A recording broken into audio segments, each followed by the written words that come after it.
Hello, everybody. My name's Bob Anderson. I'm a SOHA Vice President, and this is our SOHA community meeting for May 2025, and we're so glad to have everybody here. We didn't know if we'd had a big crowd or not at 94 degrees outside. Sometimes people prefer to stay in the air conditioning, so thank you all for coming. We really appreciate it. And we also appreciate the wonderful meal. Christy, can you come up for a second? Casa Vega.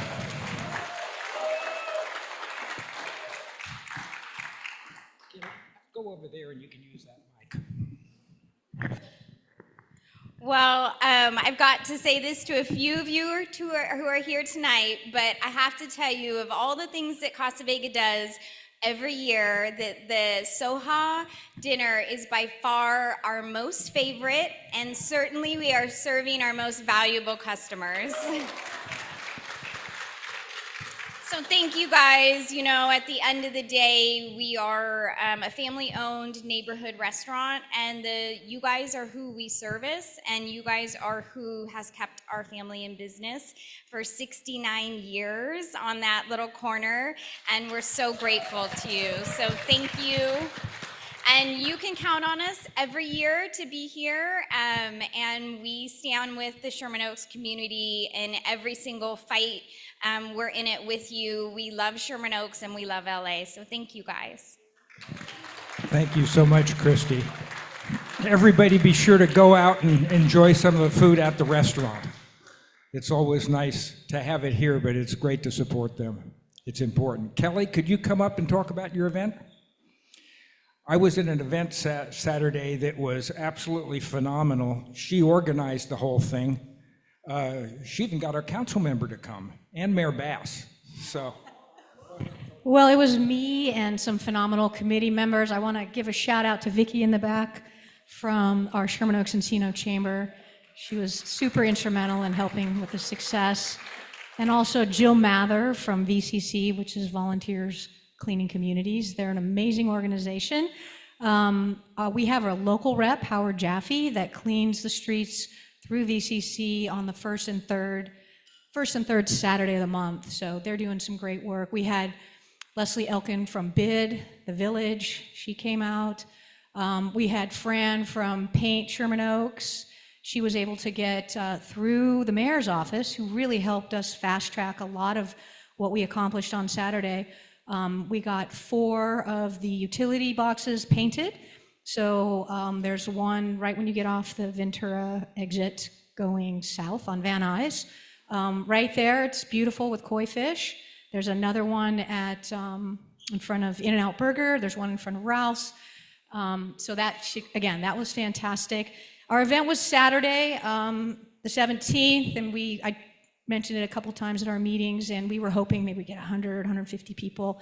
I'm happy to say we had over 250 people show up from our community, coming out, a lot of kids, a lot of schools, Buckley, Harvard Westlake, Notre Dame, Viewpoint, Sherman Oaks, just all the local schools really came out. We cleaned the streets with VCC. We did beautification, which is cleaning out the tree wells and some of the curbs. And then we planted 15 trees that we got from the mayor's office. I worked with 2 amazing neighborhood community outreach individuals there, Michelle and David Wynn, and they did a phenomenal job to get us our trees. We planted 15 from Van Nuys to Coldwater along Ventura Boulevard. And then, even better, we went out in the last couple of days and met with the business owners that are the recipients of the trees right in front of their business, and I can tell you, every single one of them said, we will adopt that tree and we will water it. So it's amazing to see our community coming out. We're super excited to continue doing what we're doing. We're talking about putting a mural maybe on the wall over at Van Nuys and Ventura there that's welcome to Sherman Oaks, and some other things. So anyway, if you want to get involved with our Sherman Oaks Homeowners Association Beautification Committee, I've got some cards. Let me know and we'll get you on the list. And our association's doing some amazing things. So I love the opportunity to be doing it with them.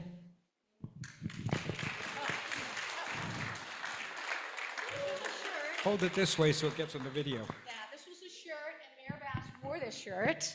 So it's got our association on it. And then I want to give a shout out to all the businesses that sponsored the shirt, and they just jumped right in and said they would help out. And I'll just tell you real quick who they are. Petstront, the Local Peasant, Flagstar Bank, Mend, Casitas,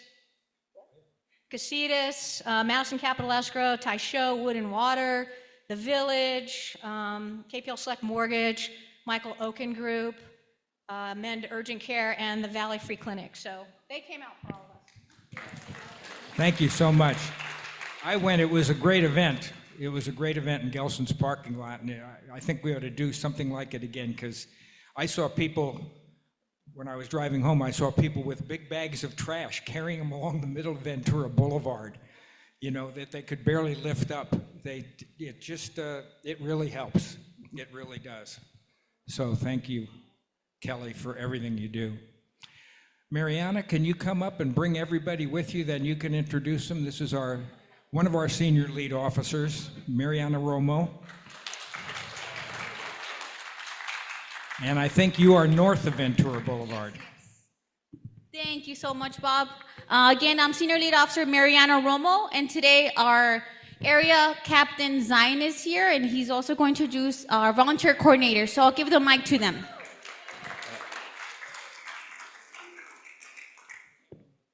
Okay. Good evening, everybody. Again, thank you to Casa Vega, definitely one of my favorite restaurants. My kids love it. I've been going there since I was a little kid, so thank you for everything you do for the community. You truly are an amazing partner. We appreciate it. Give a round of applause. Regarding area crime, we're finally getting our bearings after the first 3 months of the year with the fires and the debris flows and the flooding and all the other stuff we were dealing with. Getting a lot of calls and questions about the budget. I wish I could tell you what was going to happen. We don't know yet. There's another hearing tomorrow morning regarding the budget, the potential cuts for sworn and civilian employees. So you'll probably find out when we find out. Regarding our personnel strength, we're doing the best we can. Surprisingly, we're down in almost every crime category. And that's because of the work of the officers in the community. Thank you. The one area we're up, we've had 2 homicides this year in the Van Nuys area.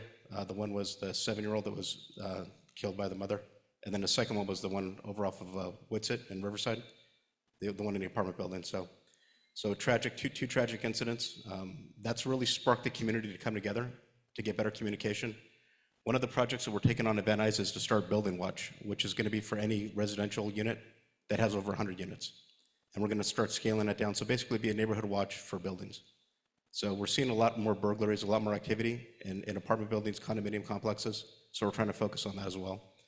Regarding upcoming concerns, the heat, we have a big concern with fires. There was another fire today in the Sepulveda Basin. I said earlier this year, Van Nuys was the only area in the valley not affected by the fires, and that's because of the community. You truly were the eyes and ears letting us know about arson suspects, any kind of suspicious activity. So as the summer heats up, please continue to do that. We'll continue to focus on Mulholland, Coldwater Canyon, Beverly Glen, Sepulveda, those corridors that are most dangerous for fires. Also with the heat, we're having a lot of second-story burglaries. So it gets hot, people keep their windows open, their sliders, balconies open. A lot of these entries are coming on the second floor balcony windows and sliders. So please set your alarms. Use your air conditioner. I know nobody wants to spend the money, but it's better than having your house burglarized, okay? And as always, whatever you need from us, we're here to support you. We need your help though now more than ever. So with that, we do have a volunteer program. We have a lot of volunteers at Van Nuys, which is one of the reasons why we've been so successful with our crime reduction. So you see them out there in the BMWs. We have a volunteer surveillance team that goes out looking for criminal suspects. We have volunteers that help at the station as well that allows our officers to go out in the field to not do administrative tasks. So with that, I'm going to introduce Officer Jason Jimenez that's going to talk about our volunteer program. We are actively seeking volunteers. This is your community. We want to work in partnership with you, so please consider being a volunteer. Jason. Thank you, Captain. Yes, I'm Officer Jimenez. I'm work Van Nuys Station. I'm in charge of the volunteer. I kind of brought my prop, but Andrew was one of our volunteers. He wears multiple hats in the station. The best part about volunteering is you guys can actually make firsthand difference in your own community. What Andrew does is multiple things. You may have seen us out there. We conduct radar to slow down traffic flow. We go to certain areas. Sometimes we get complaints from you guys. people are driving too fast, or my kids are walking during school hours. So we'll address that.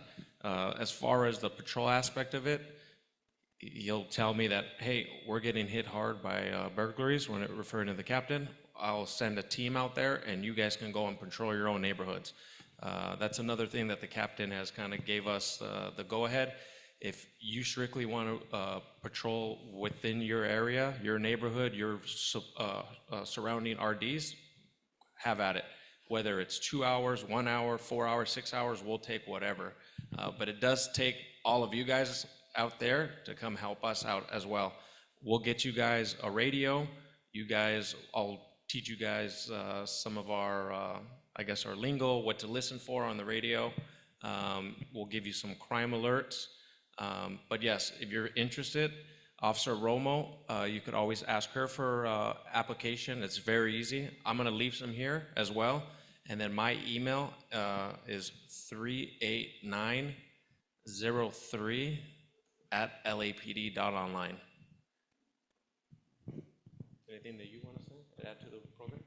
It's a great program. The department provides excellent training to volunteers. They keep us safe, and it's a great way to give back. If you have a few hours a month, I'd encourage everyone to at least consider it. Thank you. So one more thing on the volunteer program, you know your community's best, right? You know what cars belong in your street, you know when people are out of town, right? So that's the point of having you police your own neighborhoods with us in partnership. We talk about community policing. It's not just you calling 911 when you get broken into. It's that preventative step, being proactive. We want to work in partnership with you, so please consider being a volunteer. It's an amazing program, so we really do need the volunteers. They help us not just to keep the community safe, they help to bridge the gap between the communication between the police department and the community. So please consider it. And as always, whatever you need, we're here for you. Hopefully everybody has a good summer, and we look forward to working with you. Thank you, Chris. Thank you, Marianne, and everybody. They really work hard. I just keep my fingers crossed that they don't get cut in the budget, because I don't think it's right now. It's just a tough situation in all the cities and everything. Next, can you come up, Katie and Victor? Katie's with Supervisor Horvath's office, and Lindsay, I forgot you. Grab the mic and you can go first.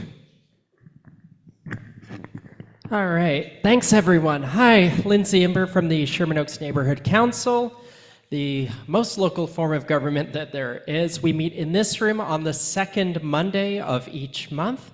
So our next board meeting will be in June. This is actually going to be my last time attending SOHA in my capacity as the Sherman Oaks Neighborhood Council president. I will stay on the board, but no longer as my president because my term ends at the end of June. We will have a new president. We have our movie series coming up in the summer, so the third Saturday of the month generally. In June, July, and August, movies are yet to be determined, but it will be in the park over toward the softball fields on the Hazeltine side. Other than that, ShermanOaksNC.org is our website. Thank you so much for having me these past few years. Thank you, Lindsay. Lindsay and I talk often because she lives around the corner from me. So when I'm taking my daily walk, I bump into her quite often, and we walk a couple of times around the block. So definitely, thank you. June 21st is Toy Story. What? June 21st is the first movie of the season, and it's the original Toy Story. I've been told that June 21st is the original Toy Story, and it's on Sunset. When the sun goes down. when the sun goes down. You got it. Okay, this is Katie Abrams. She's with Supervisor Horvath's office. Hi, everyone. I met most of you last month when the supervisor was here. Oh, sorry about that. A couple of updates. So in terms of fire recovery, we've hit some major milestones. Nearly 4,000 fire-impacted properties have been cleared through the private property debris removal program. And over $54 million in recovery funding has already been distributed to support temporary housing, uninsured losses, and infrastructure repairs. Supervisor Horvath introduced a motion urging property owners who opted for private debris removal to obtain a permit by June 1st of 2025 and complete debris clearance by June 30th of 2025. After that, the county will begin abatement to protect public health. Rebuilding permit centers are open for guidance through the rebuilding process for residents affected by the Palisades and Eaton fires, and these permit centers connect you with departments responsible for rebuilding in your area. There are, sorry, I know I'm trying to go fast. So a quick Metro update, most of you might know, but there is going to be a Metro community meeting this month on May 31st in this room from 3 to 5 p.m. So if you have questions on this Sepulveda transit corridor, please attend that and ask Metro your questions. And then I think we went over a lot of the new county homeless department when the supervisor was here last month, but if anyone has questions, please feel free to reach out. And yeah, that'll be all. Katie, thank you very much, and thank you for reminding me about the Metro meeting. They actually had the first of 5 meetings at 11:30 this morning, and I listened to the whole thing, and they actually provided what they think these are going to cost. And the monorail is $15 billion. Any of the subways are $24 billion. Those are actually dollars from 2 years ago, so you have to add something, and by the time you build it, it's going to cost you $40 billion at least for a subway, 35, which is a lot of money, folks. And especially since they originally told us it was going to cost $8 billion. That's like 5 times as much. That's a little scary. I wish I could buy a house 5 times bigger than I wanted or could afford. Anyhow, go to the meetings. It's actually pretty informative what they put together. It's not the same old stuff. And where else can you go to a meeting and have you serve churros by a restaurant? Come on up, Victor. Victor is with Assemblymember Nick Schultz's office. Yes, that's correct. Hello, everyone. Hope all is well. Happy May. We're quickly heading into June, all right? Just giving you guys that reality check. So, Assemblymember hosted a town hall back in early May. Loved it so much. We're going to be hosting a couple more.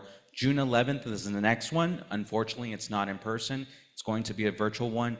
We're also doing a couple of community events out in our various district neighborhoods, okay? Sherman Oaks, North Hollywood, Burbank. We're going to be hosting scam stopper events. We're going to be working with CHP on that. So please come out. Would love to have you guys be aware of what's going on, okay? In addition to that, on the legislative side of things over in Sacramento, Appropriations Day is this Friday. So a lot of the bills, maybe you guys will talk about some today, all right? They're gonna be getting through that deadline this Friday. So make sure you guys are aware of that. Definitely the Assembly member is gonna be monitoring his own package, but there's a lot of bills that we'll be monitoring, all right? Beyond that, just wanna let you guys know, we want to hear from you guys. We've been getting a lot of customer service requests through Caltrans, so encampments, debris cleanup, all right? Things of that sort, infrastructure. Please reach out to our office. We want to make sure that we're noting these things. We want Caltrans to address these issues. Okay, I've left my business cards in the back. That's going to have my email address as well as the district office number. So if you have any concerns whatsoever, whether it's Sherman Oaks, Toluca Lake, Valley Village, Studio City, please let us know. We want to be a partner. Okay, thank you very much. Thank you, Victor. And if you can always call the SOHA telephone number, which I don't remember, but it's on the top of the newsletter, and it's also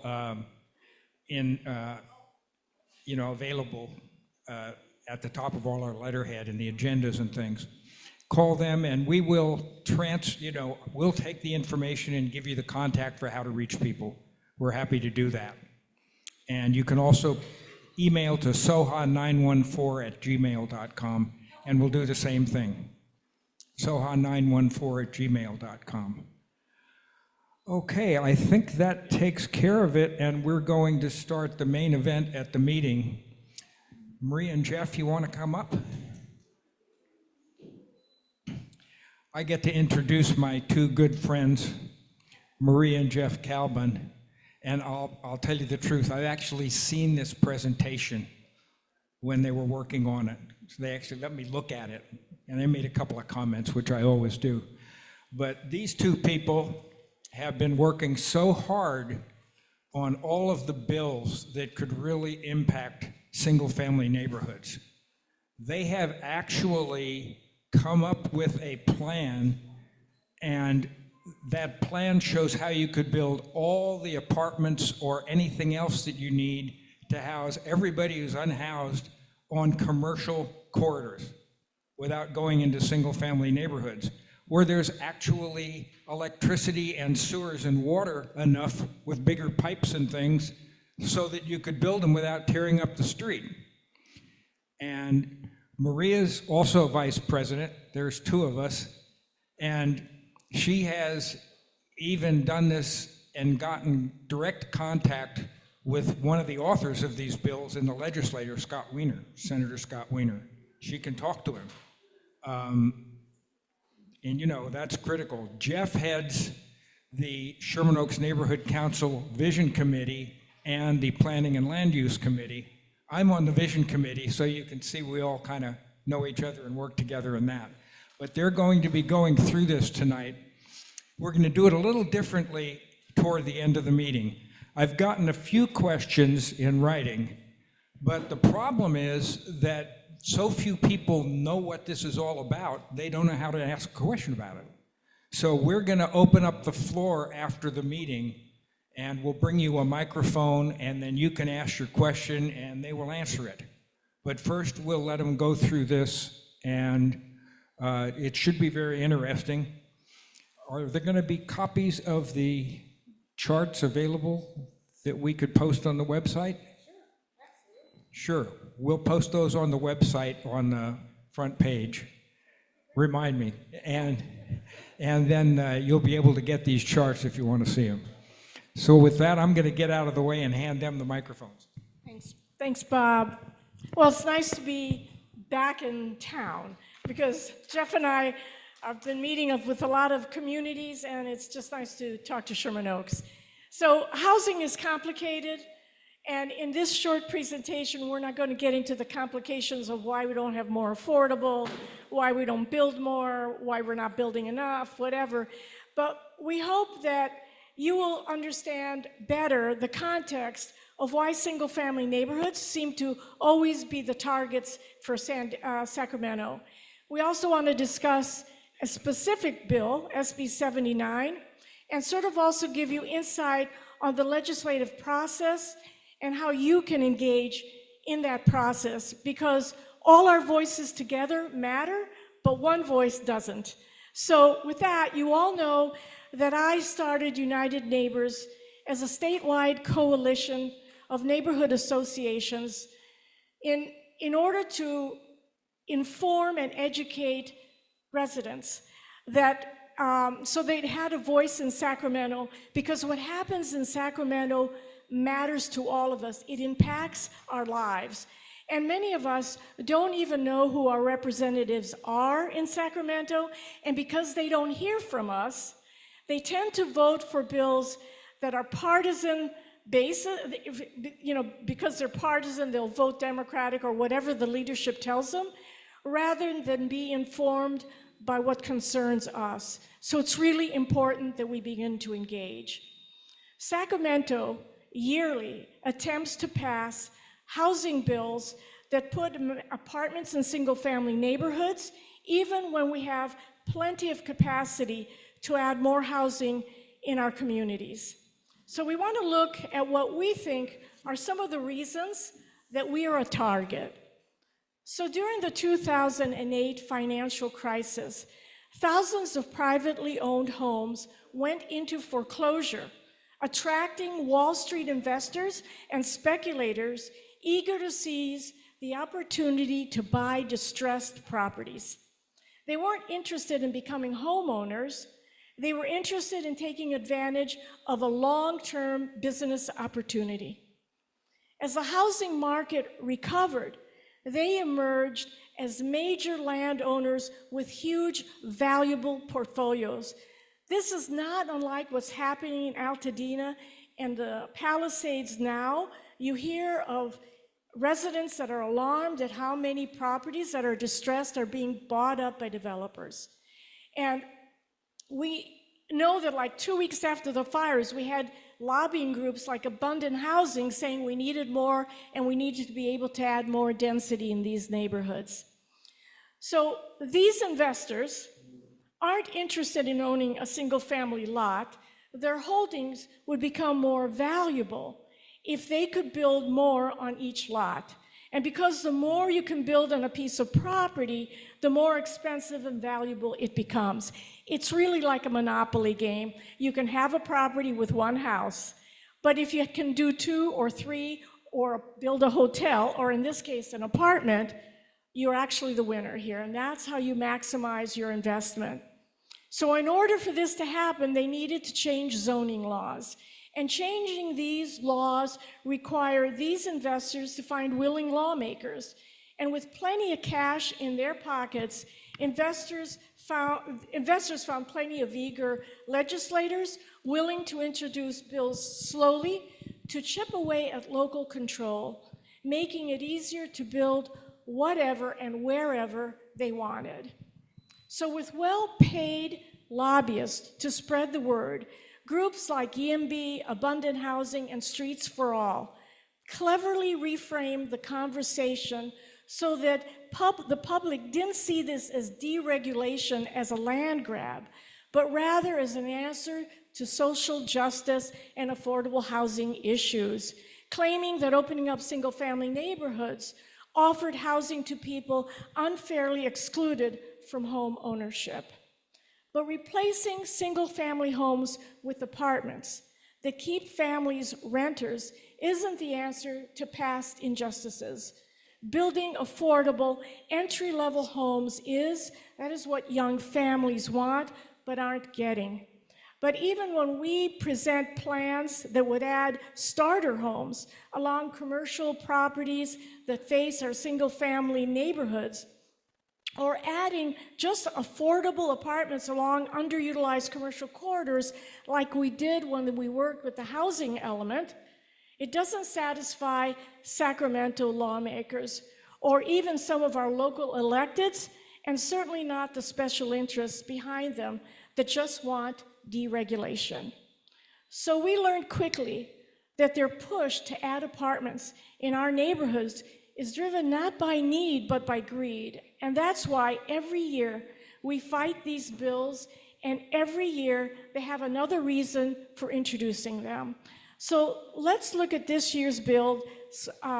We started with a couple of bills that, if you look at AB 647, we ended up defeating these bills. But AB 647 would have allowed 8 units on a single family lot. And it wouldn't matter where the single family lot was. We talked to the author of this bill, trying to explain to him that it made no sense to do this. But he felt that it was a great bill, and he plans to try and bring it forward again next year.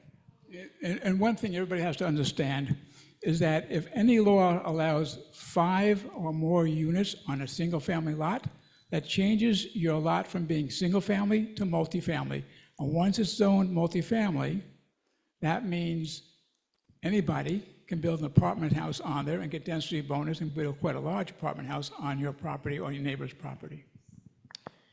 So, under the guise of helping transit agencies like Metro out of their financial woes, and this is written in the bill, we have SB 79, a bill that will allow 65 to 75 foot high apartments in single-family zones if they are within a half-mile radius of a qualifying bus stop. They feel this will allow more people that use transit to live near transit, and this will help out the transit agencies that are in serious financial jeopardy. There is no affordable component to this bill. These are all market rate apartments, and how does this even solve anything is beyond us. So Jeff, I think you're going to show how the impact is. Okay, we're going to explain now what SB 79 is, or Senate Bill 79, abbreviated as SB 79. This is a community that has its various bus routes on it. Now, we all are in favor of good transportation. But to show you how 79 works, if there is a priority bus lane or a dedicated bus lane, any bus that goes through there, wherever it stops, a half-mile radius goes out. And in that half-mile radius, you can build randomly apartments anywhere, single-family neighborhoods, commercial areas, wherever you want. But these are, as Maria mentioned, their market rate.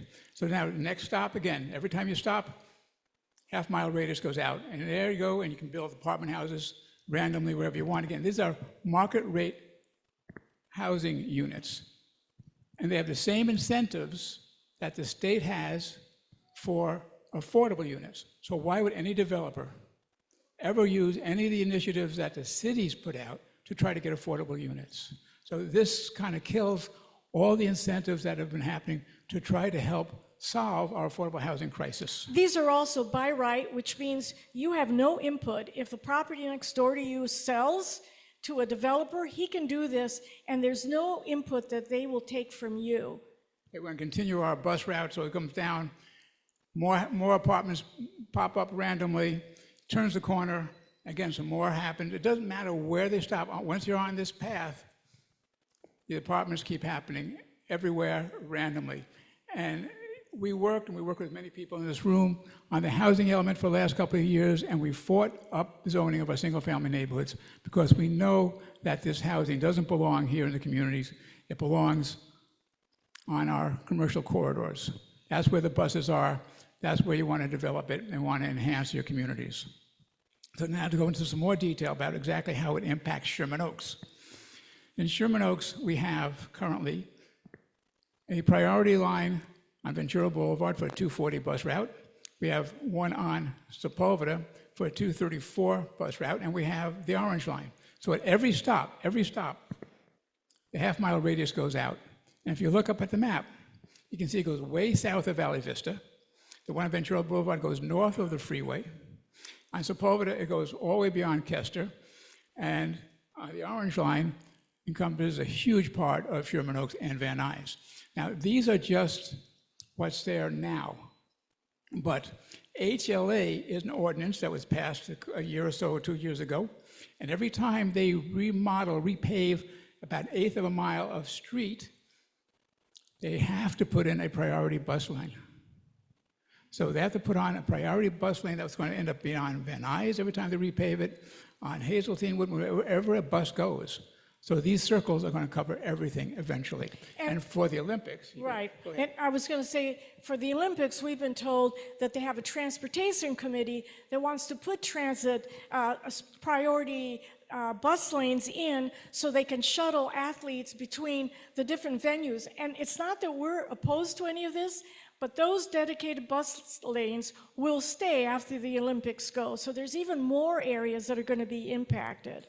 So we're all for good transportation, good transit system. We want a better transit system, but there's no reason to weaponize it. And that's what Senator Wiener is doing. And so again, to show you an example of what this means, here is a typical block of 5,000 square foot single family homes. On 5,000 square foot lot, by code, you're allowed to build 2,250 square feet for a house. But if SB 79 passes, it will allow 6 to 7 stories, 9 to 11 units, 15,000 to 17,500 square feet on a lot that right now only allows 2,200 square feet. And that's what it means. This is what you have.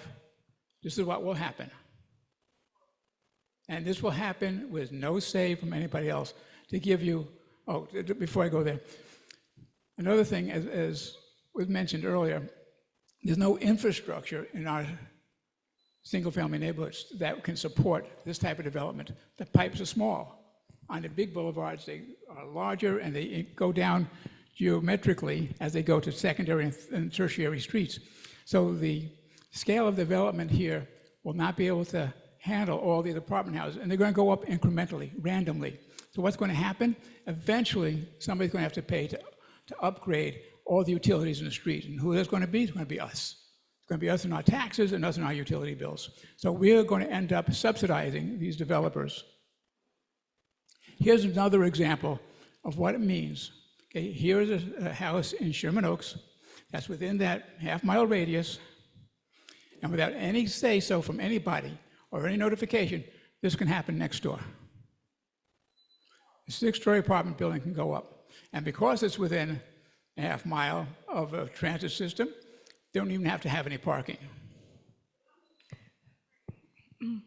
So earlier, we discussed that deregulation of zoning was disguised as a remedy for all kinds of ills: social equity, affordability, financial aid for Metro.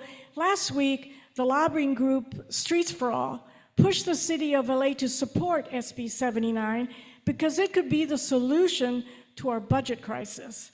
So they said if at maximum build-out, SB 79 would allow the city of LA's annual property tax income to grow by nearly $1 billion. Okay, think about how ludicrous this is. That means in every one of those circles, every property in every circle throughout Los Angeles built an apartment house, they would reach maybe $1 billion more in taxes. Now, even if that was to happen, it would take probably 50 years or longer. This is make-believe stuff. But somebody believes them. Who believes them, Maria? So even our own council member supports this report, which is coming from a lobbying group that's saying housing is a massive driver of tax revenue. But making our neighborhoods... Wait, well, go ahead, Maria. Read your bottom line. With SB 79, our homes become the piggy bank of the city. So over the years, they've been pushing all this growth from Scott Wiener, Senator Wiener, and others, as first it was to help with equity, to help with homeless, and now we see the real issue. It's a money grab. So making our neighborhoods the piggy bank for the city, even when we have miles of these kind of underutilized commercial corridors that exist today, that with the economy of scale favors both a developer to build more affordable housing, adds a lot more dollars to the city's tax coffers than the apartments that'll go in single-family neighborhoods, and answers the need for more housing. So why would we not put our attention on making sure these corridors are built up before we decide to focus on single family? And that is what we talk to Scott Wiener all the time about. But right now, we're gonna leave SB 79 and look at the legislative process because you need to get involved. So bills in the state are either introduced in the Senate or in the Assembly. So a bill that has an SB in front of it starts in the Senate, and a bill with an AB in front of it starts in the Assembly. So SB 79 obviously started in the Senate, and it was assigned to two committees. One was a housing committee, the other was local government, and the other was appropriations. Any committee can kill the bill.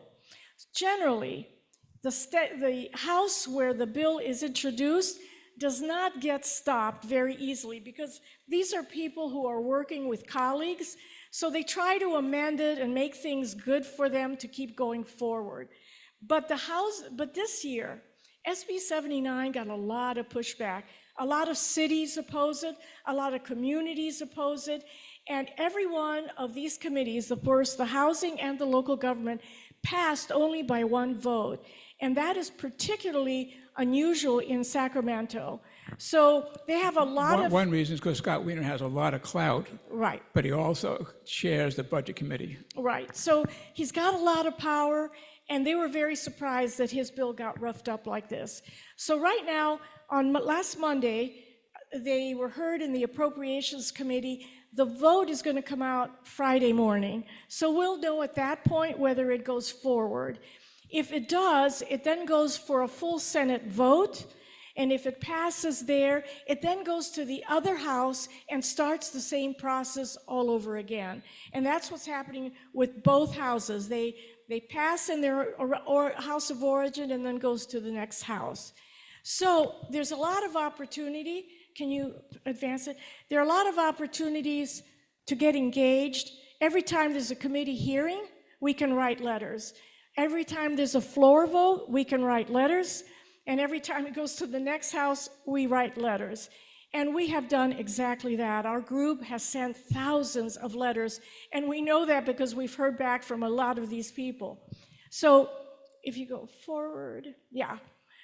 So the process is a little complicated, but if you follow me, and that's why I would like, if anybody's interested in getting involved, and lots of you are, I will give you a blow by blow of what we have to do. We even send template letters so you know what we have to say or do. It gets sent to the proper committee or wherever it needs to go. But if you join our group, we can keep you informed on when we have to react. And on all of these areas, sending letters to the committee chairs, sending them to committee members, sending them to our own senator, we've done all that and a lot more. And the letters are done as a click and send, so you don't have to do a lot and send it off. City Hall is an interesting issue. The city of Los Angeles has to have a resolution to oppose SB 79 and brought before the city council before they can send their lobbyists to oppose a bill. We actually found Councilmember Lee willing to introduce a resolution, and it was seconded by Tracy Park. But now we have to wait until Marquise Dawson, who's the president of the council, decides to bring it before the council for a vote. And we have sent a lot of letters to him and to the mayor asking them to please bring it forward. But this is another area that we have been concentrating on to try and get them activated. There's hundreds of cities in California that have opposed this bill.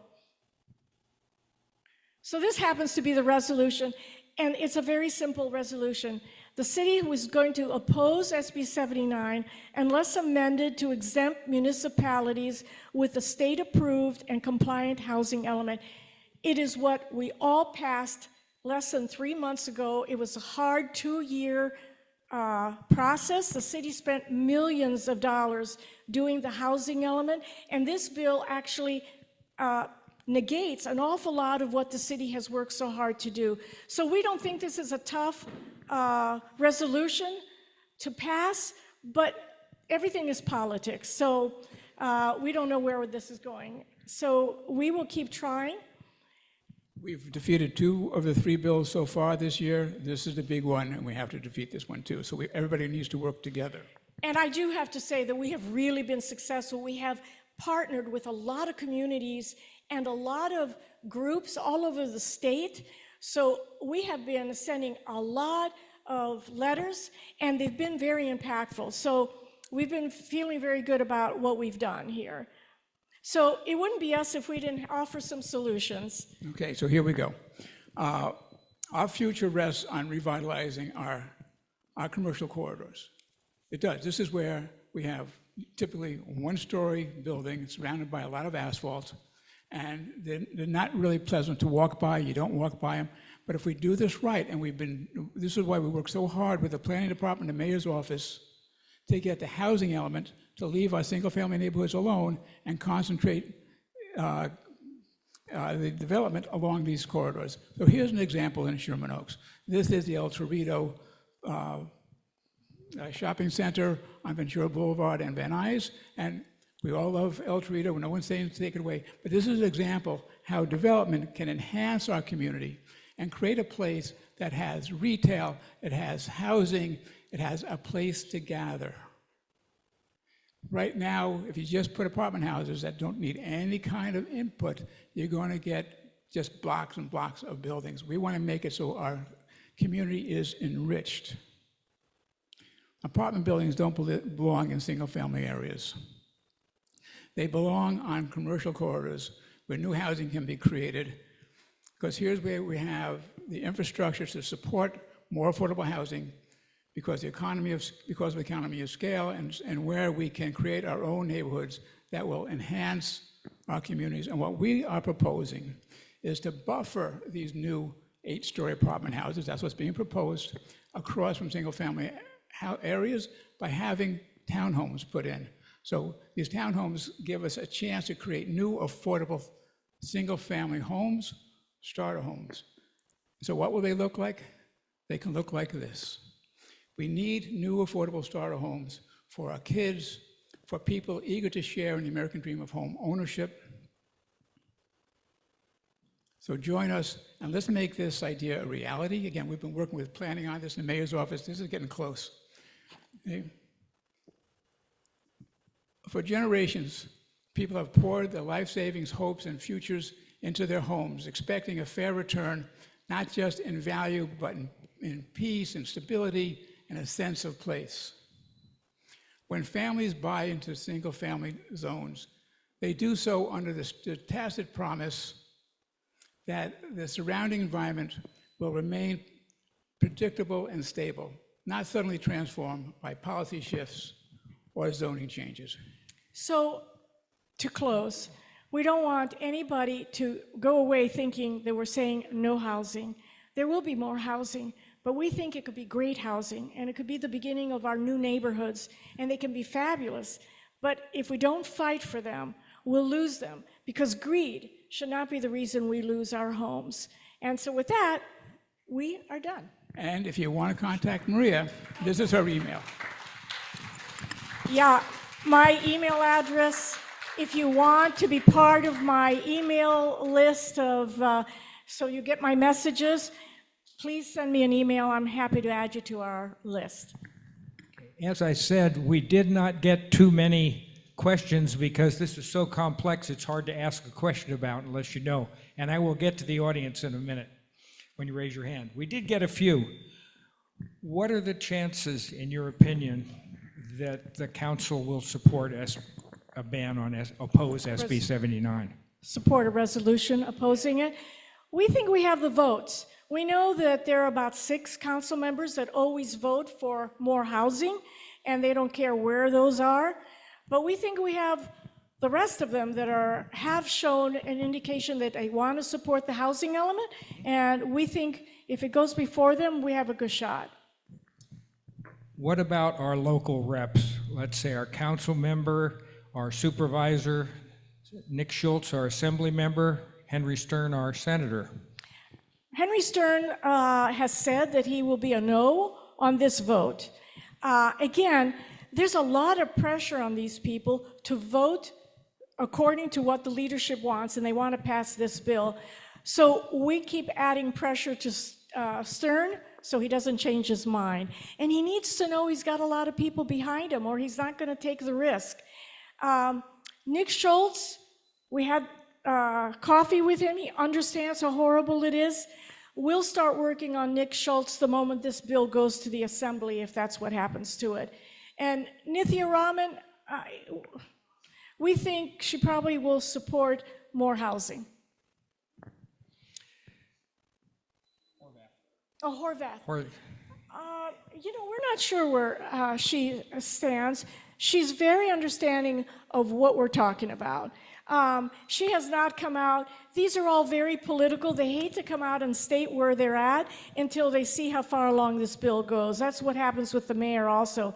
They told us she will not come up opposing the bill until it has gone through more of the process. So this might be the case for Lindsay as well.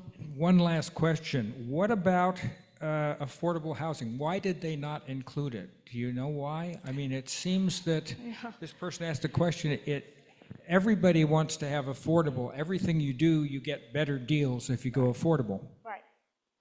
Well, because I think what's happened here is that there's no profit in affordable. Well, it's hard for developers to make money when they add affordable.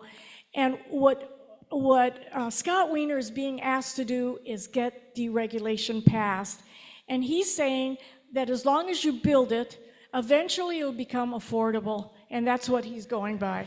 Right. This is a great misconception that a lot of politicians are preaching.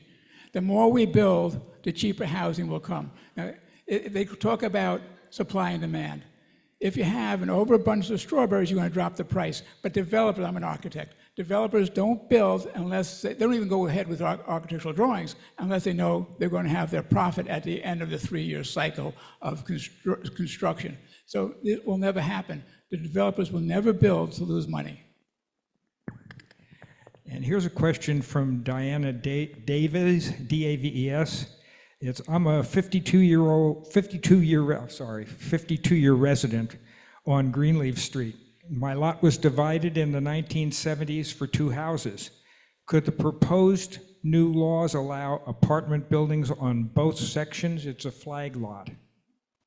Yes, yes. Yeah. Yes, because they're independent lots. So it can happen on any property.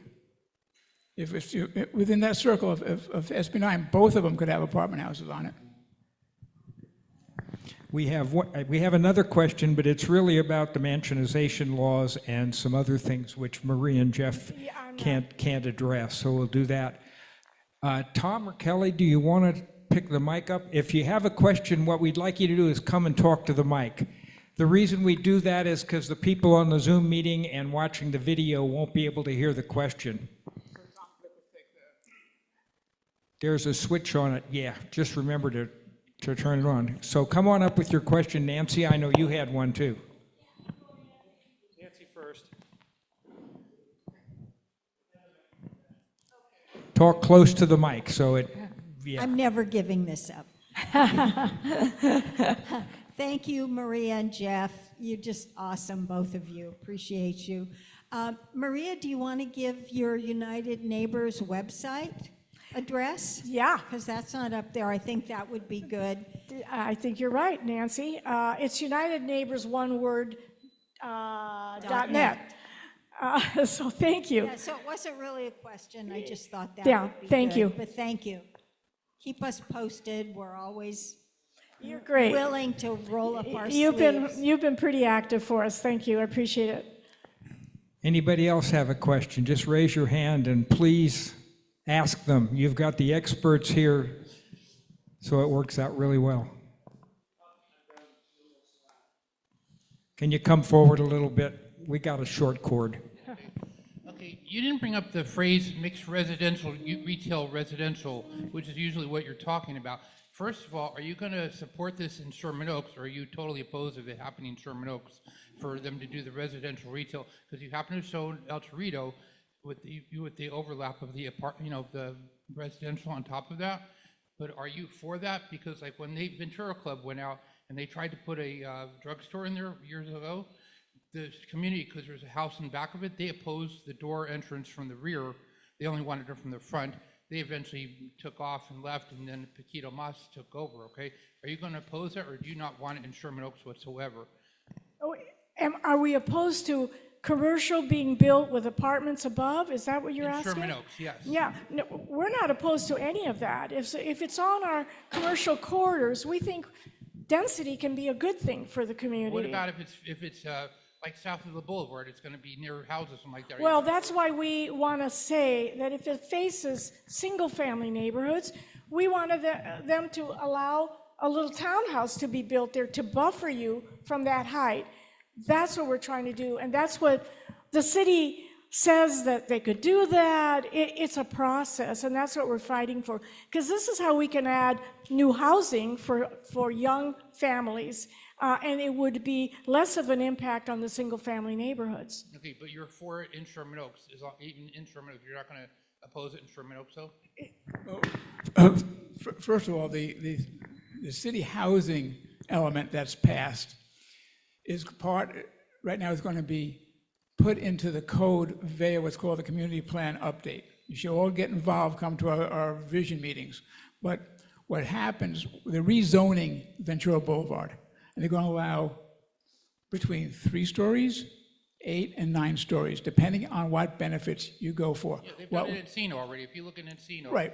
Well, what we're pushing for and what we're getting into this recode LA is transition, so that we're trying to get townhouses against single family, or stepping it down when it's not a very large property. So we're working on getting transition so it is But you don't want more apartments humane. here. You're opposing apartments, though. Is that correct? What's that? You're not opposing apartments? No. No, okay, because you're saying townhouses, but you're saying that as opposed to apartments. No, it's a transition between the apartments And the town. It's a transition between the 8-story or so apartment houses and the single family. Any more questions?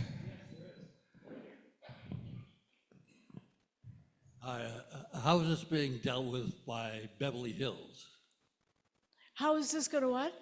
How is this subject being dealt with by Beverly Hills? Well, if it's state law, Beverly Hills can't stop any of this from happening. They have been fighting hard to prevent having to build more than they feel they need to build. But they're not going to get around it anyway. Once it's a state law, they'll get sued by the state, and it's already happened to a lot of cities, like Huntington Beach is being sued by the state because they're not opening up their neighborhoods. Oh, that's right. Beverly Hills, because they've resisted, is now under builder's remedy, which if you're not compliant with the state's housing element, it opens up every property they can build whatever they want, and you can't stop them. Right, you have to put 20% affordable in it. So that means they're going to get a lot higher buildings than they would have normally had they. They're getting 16-story. Beverly Hills is getting 9 to 16-story apartment houses in their community now because of this builder's remedy, because they didn't meet the housing element on time. The state is willing to punish big time anybody who goes against them. So that's why we're trying to work with them. Hi, can you talk about the transit option here? Because the Orange Line, there's not much that's there that's actually like nice, right? So back on Oxnard, there's pot shops, there's a strip club, there's auto part shops. So why aren't they building there? What? On the Orange Line. Why aren't they like doing this actually along the Orange Line? Okay. Because the whole idea is to get the people actually out of their cars, right? Yeah. Right. So there are a couple of issues. What we're talking about tonight is SB 79, which will kind of weaponize this transit stuff. But on the Orange Line area itself, the planning department has an Orange Line transit neighborhood plan. So that's already in the Recode LA. And what they're doing going from Lancashire all the way up through to Sepulveda, they're doing an upzoning, and it has to do with the proximity to transit and again how it transitions into single family. But yes, along that whole area, they're trying to encourage more development, more affordable housing, more open space, and that goes now all the way up the new light rail is going all the way up Van Nuys. Any more questions? Kelly.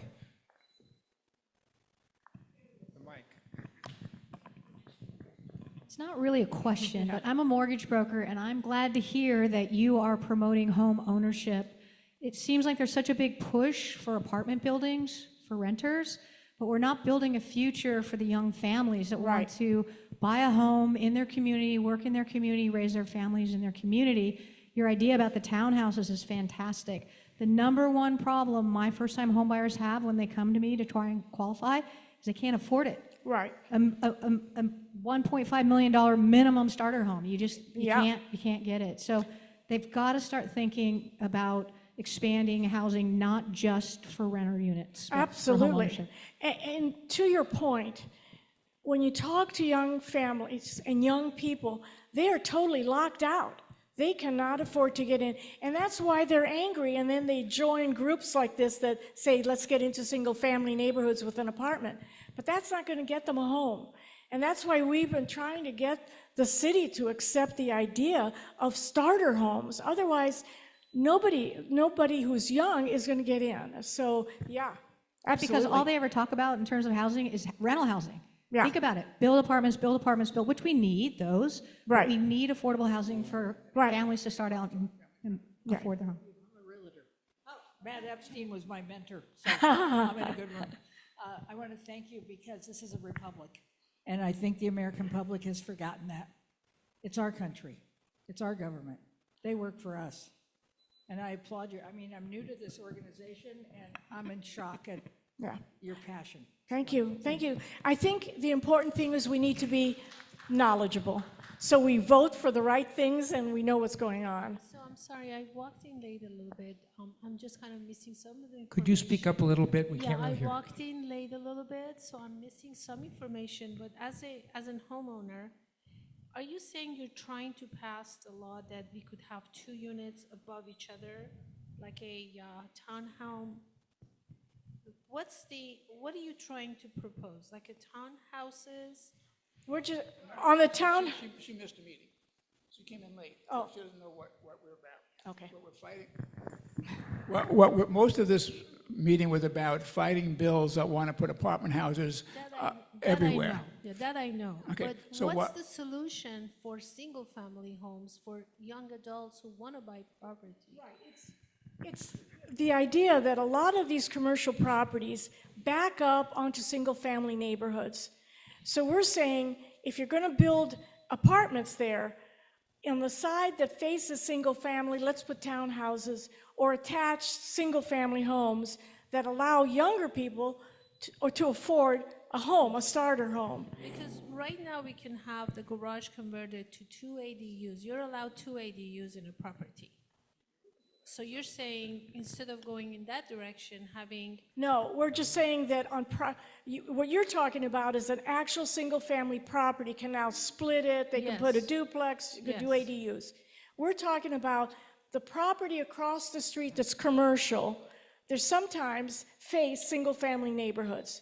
It's single-family, then there's a street, and then it's commercial. yes. In that case, we're saying because you're going to add more height, why not make townhouses face the single-family neighborhoods? Do you follow? So that way, that's the way we can get younger people into homes. I have a question, okay? I know we are all homeowners and we are all older, but what's wrong with having townhouses? Like if you're gonna turn an ADU, take a little garage, 500, it's not gonna do you any good. But if they allow single-family homeowners, if you have a child, you want them to have a piece of property, why can't we have 2 units on top of each other? Well, it's a family. Well, you can't. SB 9 allows you to do that. That's already allowed. You can put a duplex on your property and add an ADU and a junior. You are allowed 4 units on your single-family home today. Already? Yes. We're talking about more than that now. Here's the mic for you. Should we go into song now?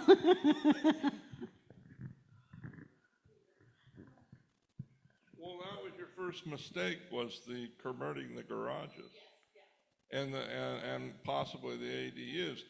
And now, because there's a certain part of the law called anticipation, the people that bought these homes had the anticipation that they would have that forever. Right.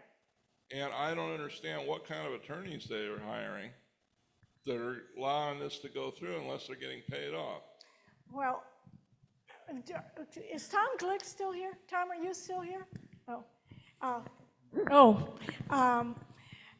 Yeah, you want to?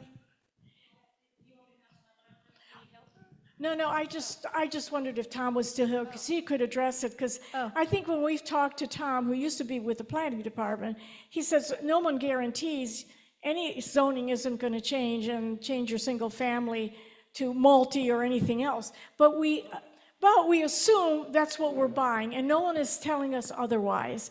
And we're saying, if you're going to change the zoning, let all of us know that, instead of having all of this happen at Sacramento and no one knows about it.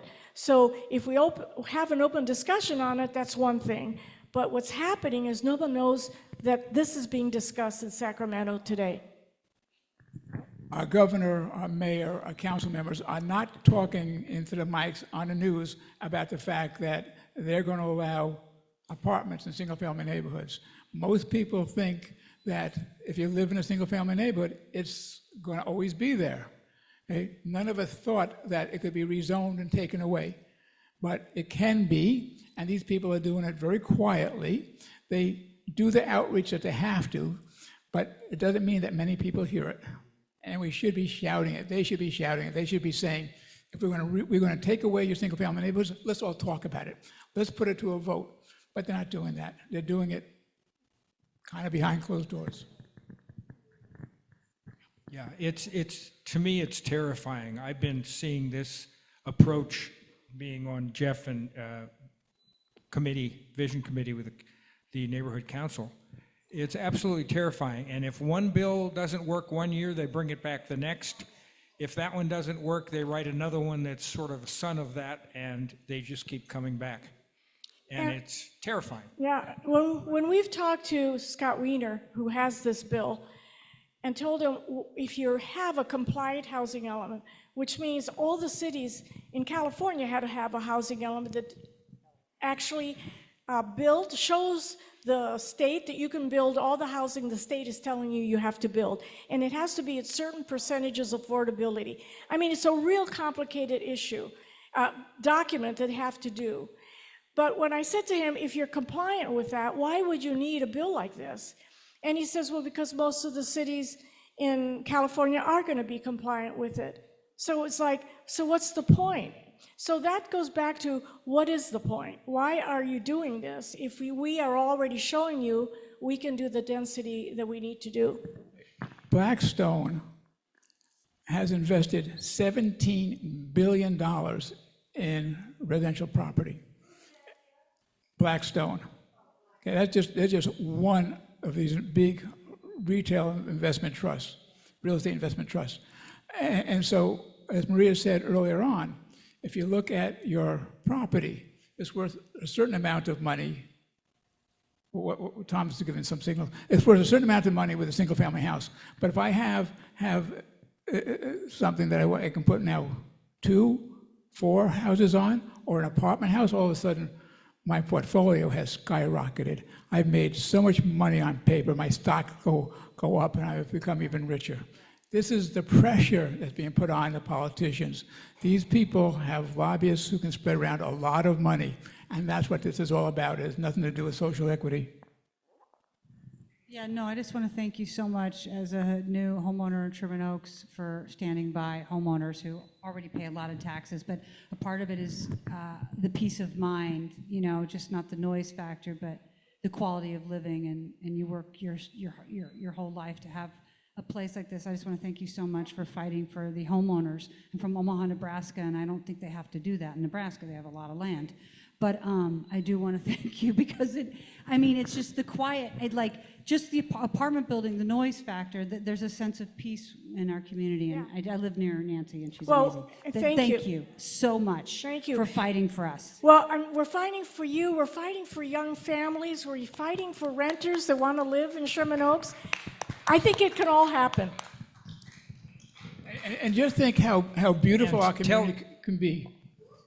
Just think how beautiful our community can be if we develop our boulevards so that they're walkable, that they have green space, open space, places to gather. Maybe on the second floor, there's offices above that, maybe some housing. It can be a great experience. We have beautiful weather, but who wants to walk the boulevard when you're walking past parking lots? But if you're walking past places of interest, it can be a lot of fun. Maria and Jeff, just one thing. Before we leave, what's the most important thing for us to do, having heard all of this, in the next 2 or 3 days, where we can be effective? Please do the commercial one more time, at least, if not 2 more times, so we can go and get something done. Okay, so right now, because we're waiting for Friday's results of the vote, we've already sent letters to the Senate President Pro Tem. All of us have done that because he's pivotal in this discussion. So right now we're standing still. But once that happens, and if it passes, we have to go after Henry Stern to make sure he's a no vote. And I think the best thing you can do is make sure you copy my email address, join my email list, so every time something comes up, you know when to write, you know where to send it, and you know when to do it. So that's... And is that in the newsletter, Maria? No, it's the... No, but it's in my email. You know, my emails to United Neighbors, I always break down where we're going and where we have to go and when you have to do this. So right now, we're standing still until we see what Friday happens, and then we'll start again. And then I'll write in the newsletter what's going on. But the newsletter is sort of behind from us, so it's always better to be part of my email. Good. We've only got about 5 minutes left. One more question. Bobby, do you want to talk into the mic, please? Oh, Bobby. We've been very helpful, hopefully, in writing letters to Sacramento. What about deluging the city government with letters? The mayor and our wonderful city council person. Yeah. We will start that up next week, probably. We've already written to Marquise Harris Dawson to get this in front of the council. We've also sent letters to the mayor, but we're going to start the campaign again to get them started. So thank you for your letters. I know you guys send them in. Thank you very much. Let's give a great round of applause to Maria and Jeff. They work hours and hours and hours every day working on this. If you know somebody who needs to know about this and they missed the meeting, we do recordings. This will be posted on YouTube sometime tomorrow. And you can watch the whole meeting. You can stream it anytime you want, and people are going to be interested. You just go to YouTube and search for SOHA Community Meeting, and the meetings will pop up. We have a YouTube channel. So if you know somebody wants to watch this, please do it. And tell them to look for the thing and watch it and get everything else. Thank you very much. We appreciate everybody for coming. Have a good evening, and we hope it cools off.